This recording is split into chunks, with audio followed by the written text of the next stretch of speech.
Fala pessoal, meu nome é Matheus e bem-vindos a mais uma aula do CodeLab.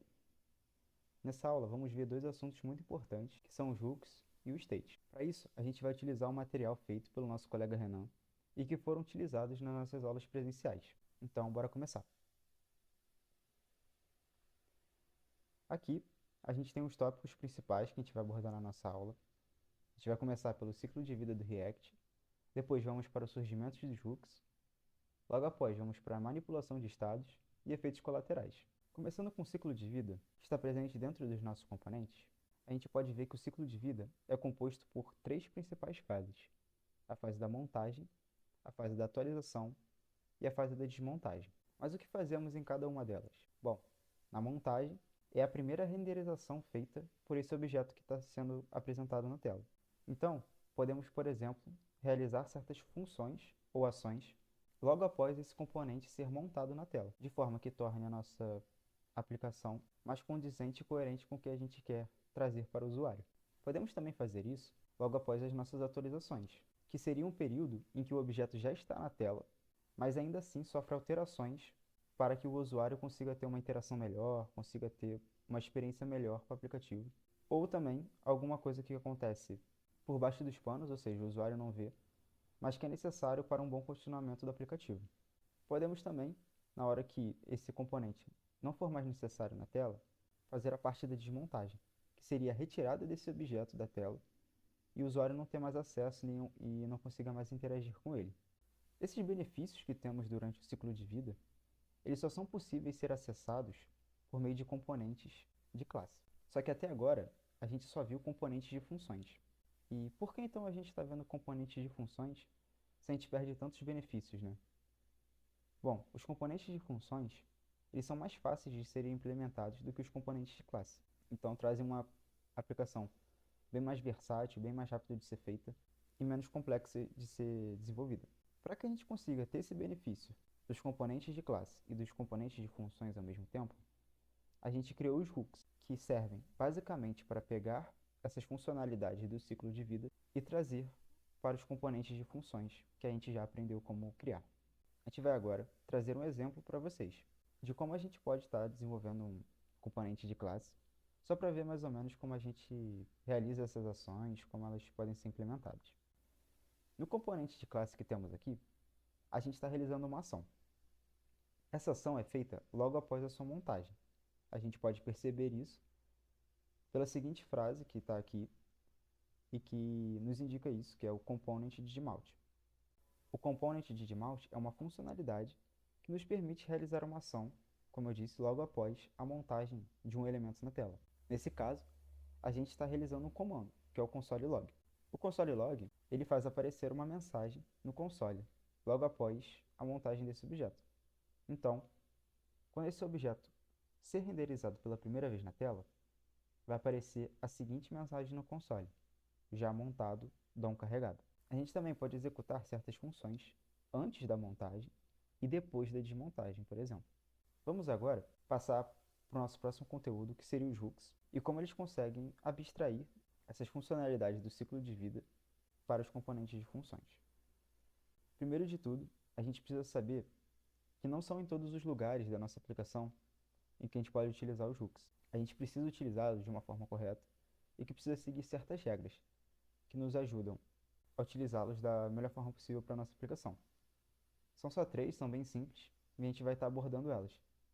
É necessário segui-las porque senão o React ele vai apontar que a gente está utilizando de forma indevida.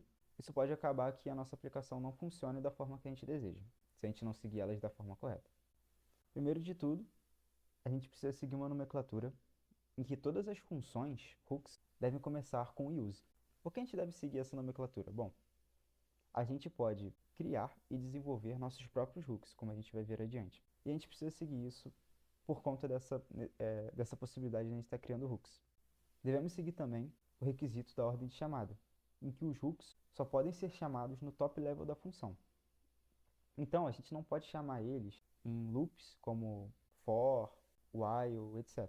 E também não podemos colocá-los dentro de condicionais, como if, por exemplo. Mas por que a gente não pode fazer isso?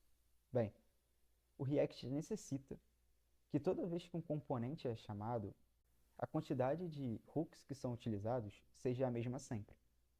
Então, se a gente coloca isso dentro de um loop, dentro de uma condicional, isso pode fazer com que a quantidade não seja a mesma em determinadas chamadas desse componente. E por fim, a última regra é que a gente nunca pode chamar hooks dentro de funções que não sejam componentes. Eles só podem ser utilizados dentro de componentes. É uma regra necessária que a gente precisa seguir. Então fiquem atentos para seguir essas três, tudo bem? Então bora lá. Aqui a gente tem um exemplo de código em que a gente está utilizando de maneira indevida um hook, que seria o useState. O useState está sendo aqui utilizado dentro de uma condicional, que seria o if. Para a gente corrigir isso, a gente pode olhar para o código aqui abaixo, em que a gente vê que a chamada do useState está no top level da função, ou seja, fora da condicional if. Então vocês conseguem ver como é simples a gente poder utilizá-los, só que precisamos tomar cuidado aonde estamos fazendo isso no nosso código. Vamos ver agora um pouquinho sobre o state, que é um conceito muito interessante que a gente precisa estar se aprofundando para conseguir trabalhar de uma forma mais adequada com componentes, hooks, dentro da nossa aplicação. O state é algo que estava dentro dos componentes de classe e que foi disponibilizado via hook para a gente. Então, o state nos auxilia a manipularmos as informações do nosso componente de forma adequada. Temos como exemplo, por exemplo, nome de usuário, dados de uma API que são requisitados e, basicamente, todo tipo de dado a gente pode estar guardando dentro desse estado. Vamos ver também que esses dados que são guardados dentro do state, eles podem ser acessados de forma global, ou seja, podem ser acessados por várias áreas do nosso aplicativo. Para isso, a gente pode utilizar bibliotecas que nos auxiliem a controlar esses estados, como Redux, por exemplo. E podemos também utilizar um outro hook chamado de useContext, que pode nos possibilitar ter um controle também sobre esses states que a gente precisa que tenham acesso global. E bom, para a gente utilizar esses estados, é necessário a gente utilizar um hook chamado useState, em que a gente vai se aprofundar um pouco mais agora. Então, pessoal, agora a gente vai ver como a gente utiliza o useState. Então, a gente vai entrar um pouco mais nos pormenores de como utilizá-lo no nosso código. Primeiro, a gente precisa fazer a importação do useState. Então, a gente vai fazer nessa primeira linha import. Dentro das chaves, a gente coloca o nome useState from React.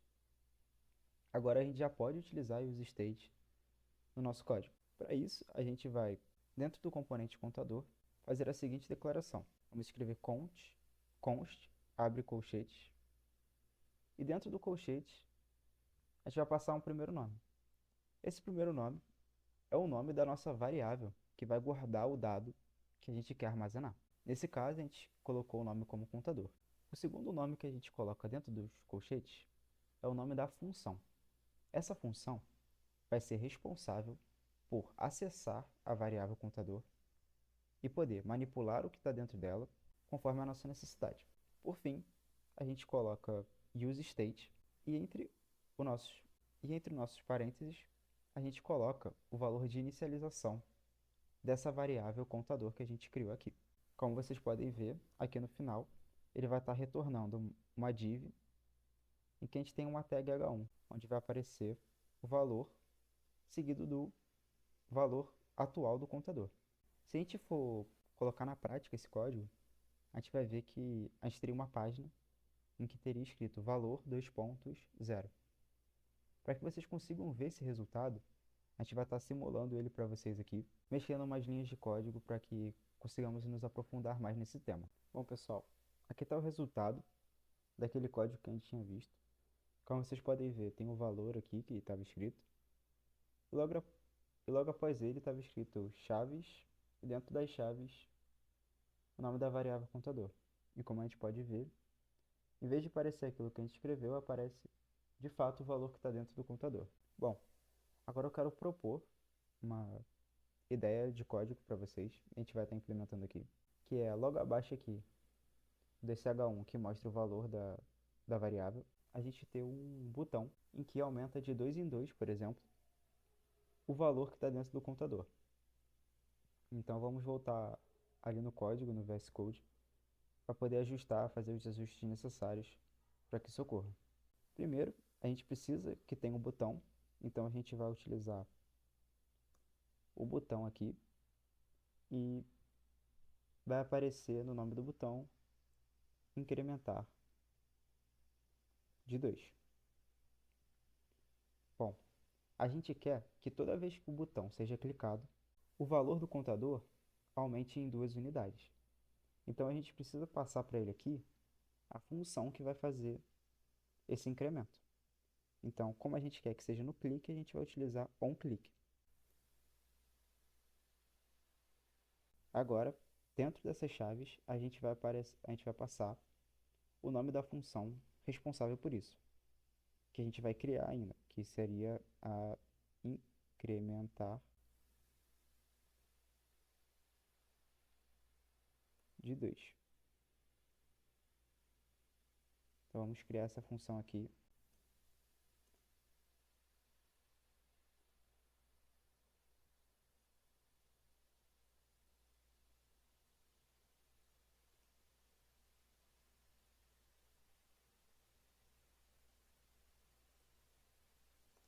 Pronto. A gente já criou a função. E agora a gente precisa fazer a parte do código que vai, de fato, aumentar em 2 unidades o valor do contador. Como a gente viu antes, a gente tem uma função responsável para fazer essa atualização do valor do contador, que é o setContador, que a gente vai usar dentro da incrementar de 2. Após a gente fazer isso, eu quero que vocês percebam que é interessante a gente sempre fazer os ajustes dentro da variável por meio do setContador. Então a gente vai colocar setContador. Isso aqui é uma função. A gente vai passar um parâmetro para essa função, que será o valor do contador atual somado de 2. Então, o que a função está fazendo? Ela está pegando o valor atual do contador e incrementando 2 e guardando esse resultado na variável contador. Então, se a gente voltar agora no nosso site, a gente vai ver que a gente tem um botão e toda vez que a gente clicar nele, esse valor aqui vai mudar de 2 em 2. Vamos testar? E de fato é isso que está acontecendo. Toda vez que eu clico, está tendo uma soma, um incremento de 2 unidades, como a gente queria. Bem simples, né? Bom, a gente vai voltar agora para os slides, porque tem mais hooks interessantes para a gente ver. Então vamos dar continuidade. Então, pessoal, a gente vai ver agora os efeitos colaterais e ver como eles estão relacionados diretamente com o hook e useEffect. Bom, primeiro de tudo, a gente precisa saber o que são efeitos colaterais. Basicamente, são ocorrências que elas podem estar fugindo do escopo do nosso componente. Então, isso pode, na prática, envolver manipulação de estados, chamadas de APIs, alterações de DOM. Precisamos perceber também que com o useEffect, a gente consegue utilizar aquelas funcionalidades que a gente viu antes, que seria realizar uma ação ou uma função logo após a montagem de um componente ou também após a atualização de algum componente que a gente tenha. Então, para a gente conseguir utilizá-lo de forma adequada, a gente precisa saber que precisamos passar alguns parâmetros para o useEffect. O primeiro seria a função que ele vai executar após a renderização, na montagem ou na atualização. E segundo, seria uma lista das variáveis que ele tem que ficar atento para que, se elas mudarem, ele execute essa função. Aqui, a gente tem um exemplo de como utilizar o useEffect. Primeiro de tudo, a gente precisa importá-lo, então a gente faz import. Entre as chaves, a gente coloca o nome useEffect from React. A partir disso, a gente já consegue utilizá-lo na nossa aplicação. Então, perceba aqui comigo que quando a gente utiliza o useEffect, a gente vai passar uma arrow function que vai executar alguma ação.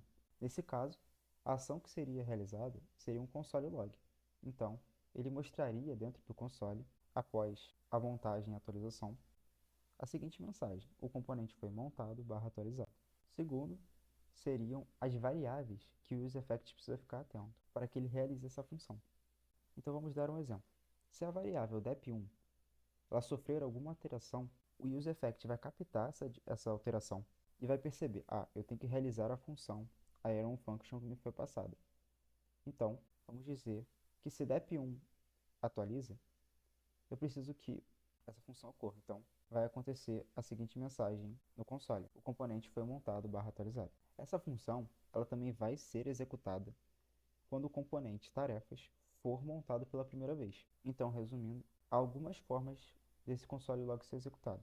A primeira é logo após a montagem. A segunda forma é se DEP1 for alterado. A terceira seria se DEP2 fosse alterado. A gente vai passar por um exemplo agora no nosso código e ver um pouquinho melhor os pormenores de algumas implementações. Então, pessoal, voltamos aqui no nosso código. A gente vai fazer alguns ajustes nele para que a gente consiga ver aquelas funcionalidades que eu comentei do UseEffect. Então, primeira coisa, a gente tem que importar UseEffect, então a gente vai colocar aqui UseEffect. Pronto, agora a gente já pode utilizar eles nas nossas aplicações. Como a gente viu, a gente precisa utilizar aqui UseEffect e passar alguns parâmetros para ele. O primeiro parâmetro é uma função, então vamos passar aqui uma iron function. Pronto. Agora a gente vai passar aquele colchete. O colchete vai indicar quais variáveis o UseEffect tem que ficar atento para que, se tiver alguma atualização nelas, ela execute essa função. Então, vamos colocar aqui para que essa função realize algo, né? Para ser bem simples, a gente vai colocar um console log. E a mensagem que vai ser mostrada na tela vai ser dada por fui acionado, por exemplo. Fui acionado. Tá. Então, só para relembrar o que vai acontecer, se a gente deixar esses colchetes vazios, isso indica para o UseEffect que não existe variáveis que ele precisa ficar atento. Então, o UseEffect ele vai realizar apenas uma vez essa função, que é na hora da montagem. Logo após isso, ela não precisa se preocupar com nenhuma variável. Então, ela não vai ser mais executada. Esse caso que a gente está vendo, ele está meio que se comportando como um component de mount, que a gente viu anteriormente, que ele executa apenas na hora da montagem. Então vamos lá, ver se está dando tudo certo. Então, para a gente ver os efeitos do UseEffect, a gente precisa olhar para o nosso console. Para isso, a gente vai apertar com o botão direito e nessa opção inspecionar. Com isso, será aberta essa aba aqui, e que a gente vai nessa parte aqui, escrita console. Como vocês podem ver, apareceu a mensagem aqui no nosso console, fui acionado. Ele aparece duas vezes porque o React ele tem uma precaução para ver se a gente está utilizando tudo certinho. Então ele meio que testa o nosso UseEffect. Por isso que aparece duas vezes aqui. Mas agora ele só vai ser executado quando a gente quer mesmo. Isso acontece só no começo mesmo. Como a gente viu, se a gente não passa nenhum parâmetro naquele colchete, o que vai acontecer é, mesmo que o componente seja atualizado ou passe por alguma alteração, o UseEffect ele não vai reagir e não vai acontecer nada. Então, se a gente, por exemplo, fazer um aumento no computador, como a gente viu, a gente fez o componente ser atualizado e mesmo assim o UseEffect não foi acionado. Como vocês podem ver, mesmo mudando, não aparece nenhuma outra mensagem de foi acionado. Mas, Matheus, por exemplo, se eu quisesse que toda vez que o computador fosse atualizado, o UseEffect fosse acionado.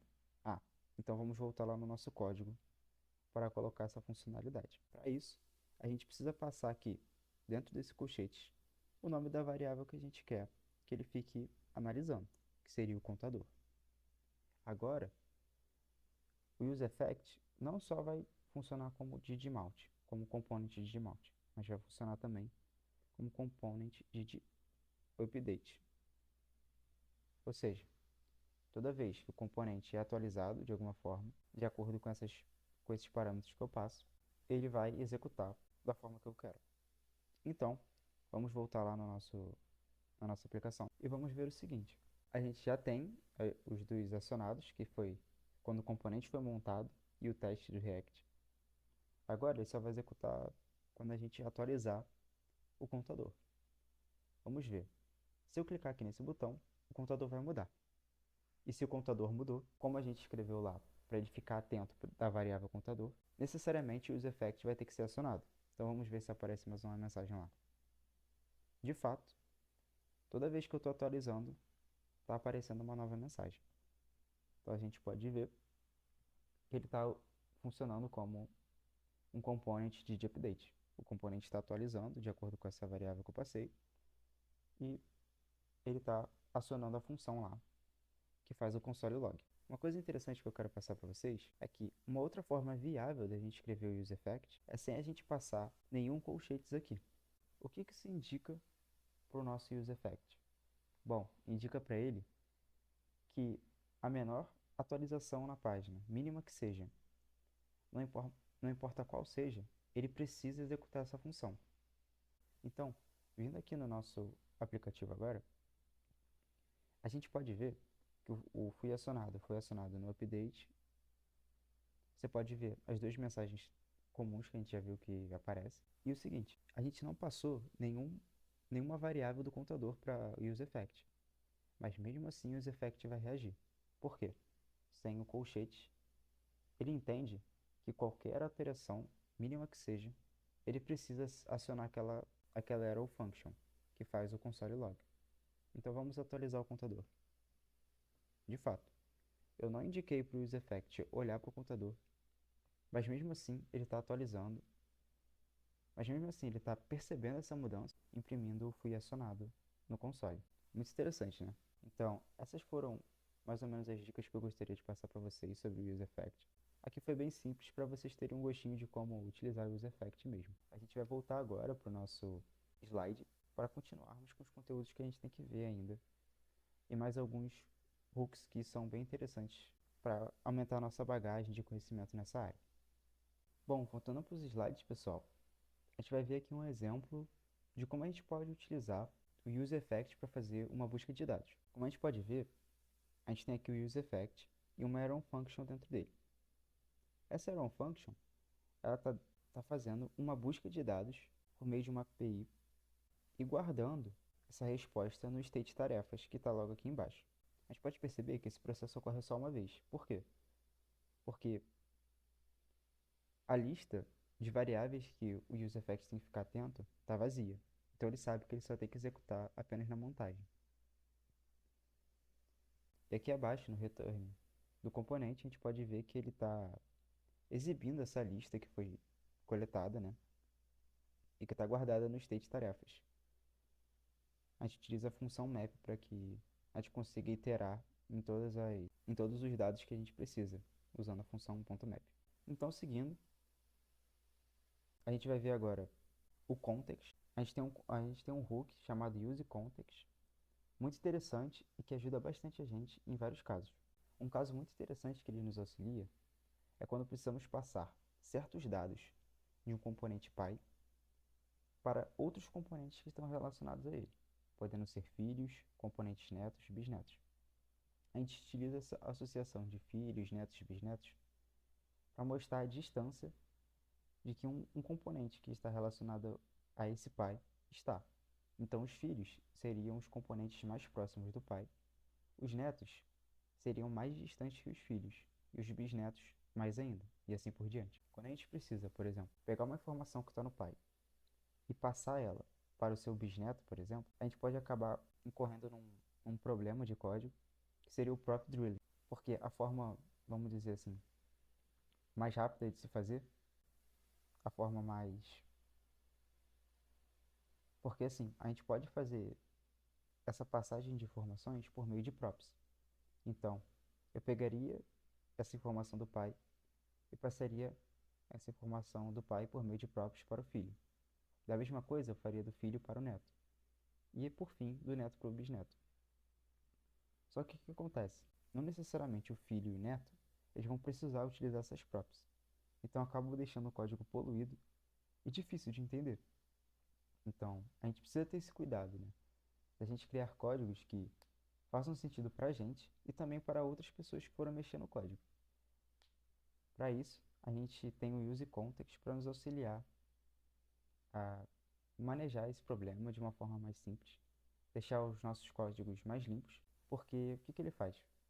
Ele vai meio que encapsular certas informações e permitir que certos componentes, certas áreas do nosso código consigam ter acesso a essas informações encapsuladas. Mas quem vão ser essas pessoas que têm essa informação?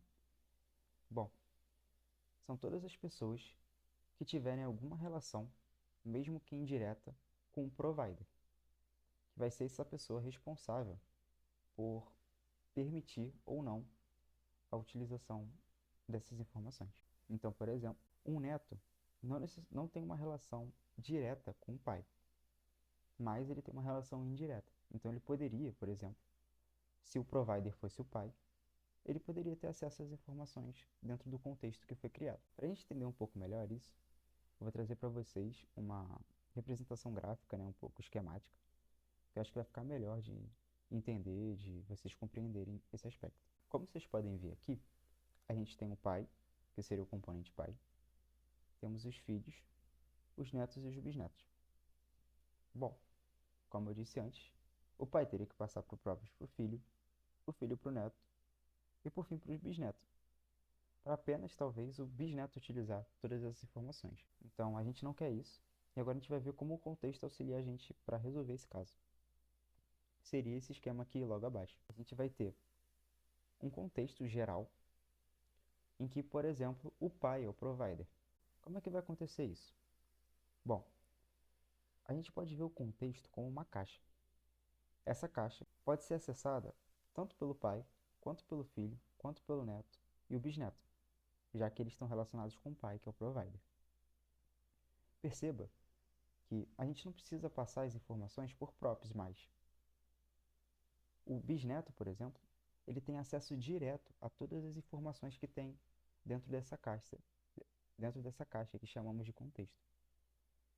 Então isso facilita, deixa o código mais limpo, mais fácil de ser corrigido, mais fácil de ter manutenção nele. Então isso permite que não mais precisamos ter esses problemas de prop drilling.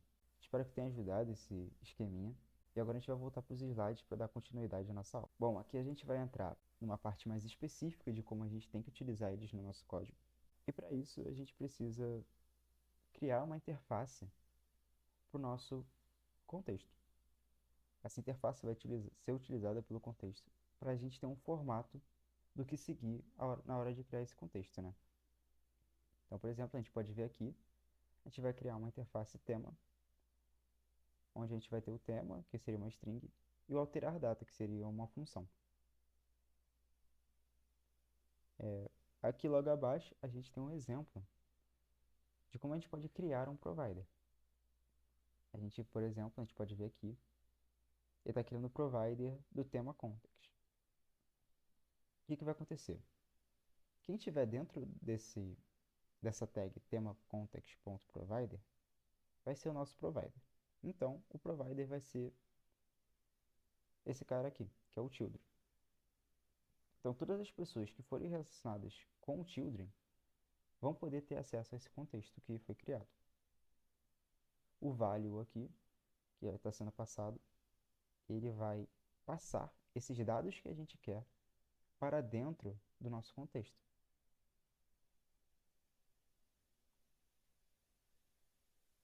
Bom, a gente vai ver aqui com mais calma como criar isso.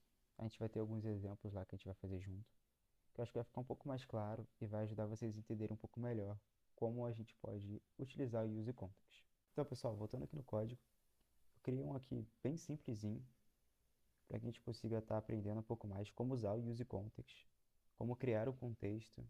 E para isso a gente vai utilizar dois componentes, o componente filho e o componente neto, que foram criados bem aqui.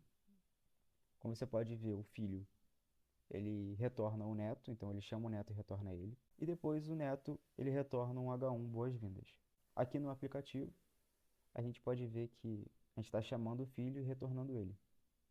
Como o filho chama o neto e o neto tem um H1, na prática é para que a nossa aplicação esteja retornando aquele H1 escrito boas-vindas. Então, se a gente for lá no nosso aplicativo, a gente pode ver que ele está aparecendo boas-vindas, é o resultado esperado. Mas eu quero fazer uma proposta para vocês. Como a gente pode ver, esse H1 está dentro lá do neto. Eu gostaria de que aqui aparecesse aquele primeiro exercício que a gente fez, o valor do contador e um botão que incremente de 2 o valor desse contador. Para isso, eu criei esse contador e essa função que vai aumentar de 2 o computador, lá no aplicativo, em vez no local que seria o neto. Se a gente voltar aqui, a gente pode ver que o contador está criado e o set contador está criado aqui também. Eu quero pegar essas informações e passar lá para o neto, porque eu quero que o neto que manipule o contador e mostre ele na tela. Para isso, eu poderia fazer por meio de props. Eu passaria para o filho e depois passaria para o neto, e o neto poderia ter acesso a esse contador e a esse set contador. Mas não é isso que a gente quer. A gente quer utilizar a ideia de contexto, né? Para isso, a gente primeiro vai fazer umas adaptações aqui no neto, né? Ele não vai retornar mais um H1 apenas. Quero que ele retorne uma div. E dentro dessa div, eu vou ter as seguintes tags. Eu vou ter um H1, em que vai estar escrito valor, que nem naquele primeiro exercício. E aqui, se a gente, por exemplo, colocar a variável contador, já vai começar a dar problema. Mas, pô, não foi do jeito que a gente fez antes? Sim, foi daquele jeito que a gente fez antes. A gente fez exatamente assim. Só que o que acontece? O componente neto, ele não consegue achar a variável contador, porque essa variável está lá no app, está bem aqui. Então ela não tem acesso ainda, ela não tem esse acesso imediato. Para isso que a gente vai criar o contexto, para que consiga ter esse acesso. Tudo bem? Então vamos voltar aqui.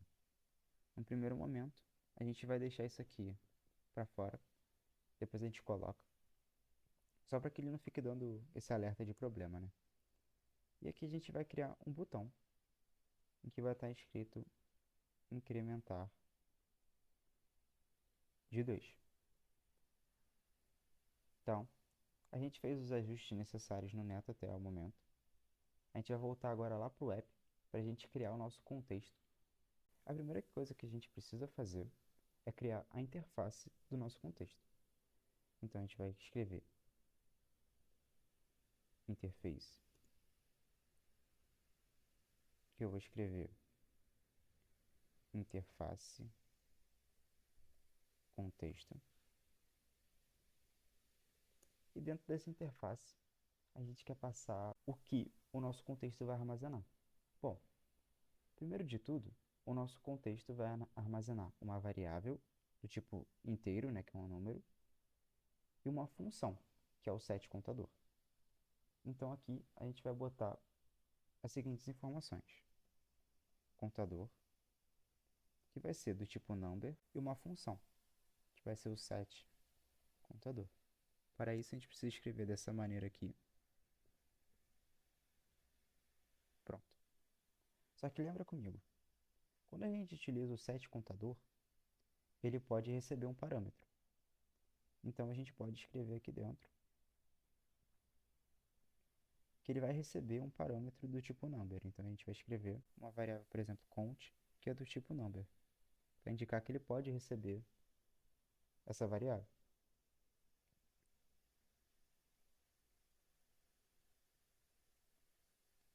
Eu vou indicar aqui que ele pode receber um parâmetro, né, chamado count, que é do tipo number. Bom, criamos a nossa interface, era isso que a gente precisava. Agora a gente vai para a parte de criar o contexto. Para isso a gente precisa utilizar isso aqui, que é o create context. Então a gente precisa importar ele. Basta você colocar o nome entre os colchetes e fazer import create context from React. Bom, vamos criar o contexto agora, já que a gente criou a nossa interface. Bom, a gente conseguimos criar a nossa interface. Era tudo que a gente precisava fazer para que ela da forma que a gente precisa. Agora a gente vai criar o contexto em si. Para isso a gente precisa criar o contexto. Então a gente vai utilizar o create context. Então a gente precisa importá-lo primeiro para poder usá-lo.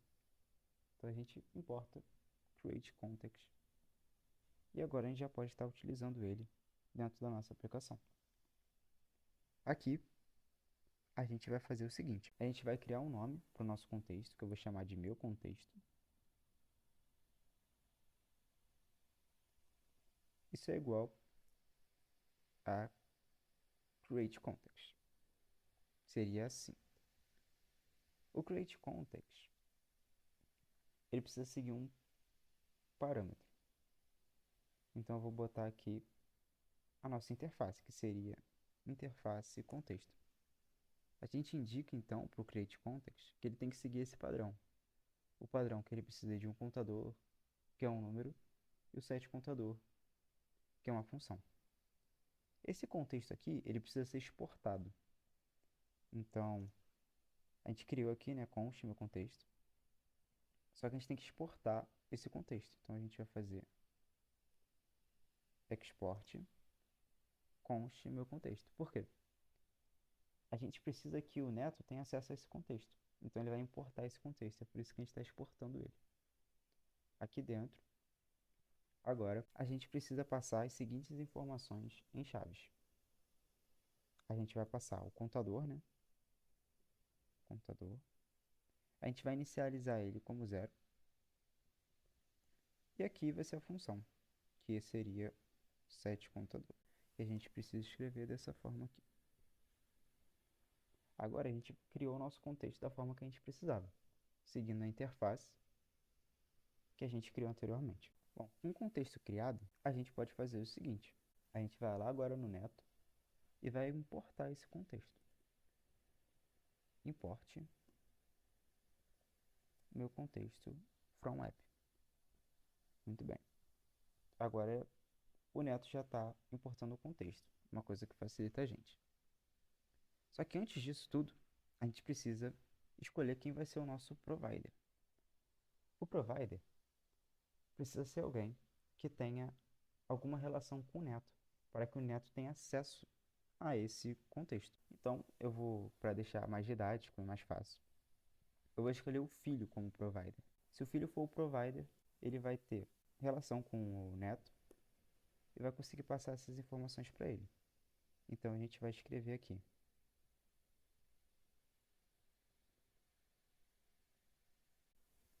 Meu contexto. Então, vamos escrever aqui.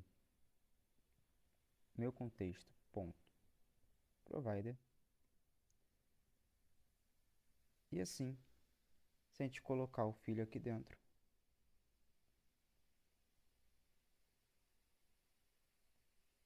a gente vai ter o nosso provider criado. Para isso, a gente lembra que a gente tem que passar os valores que vão estar dentro do nosso contexto?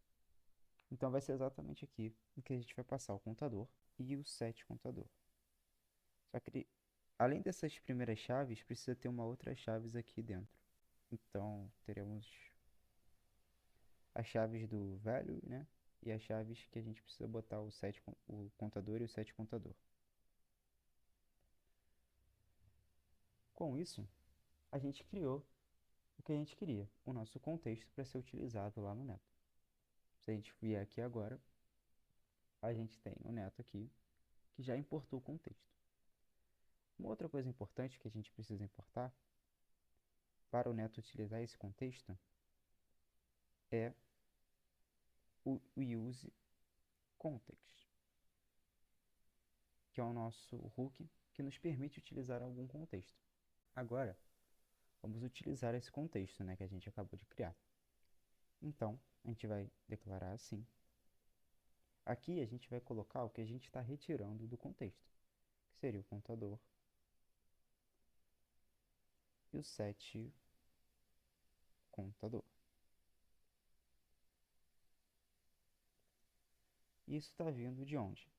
Bom, está vindo de um contexto, então a gente tem que utilizar o contexto, né?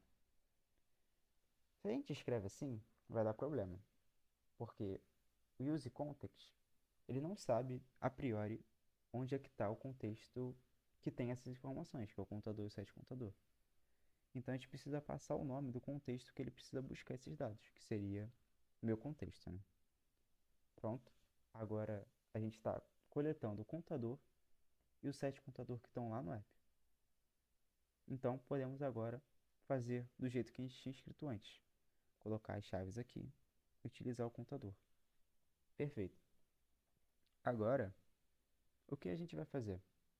Simples. A gente vai criar aquela função novamente, de incrementar de 2. Então, a gente pode escrever aqui, incrementar de 2. E criar essa função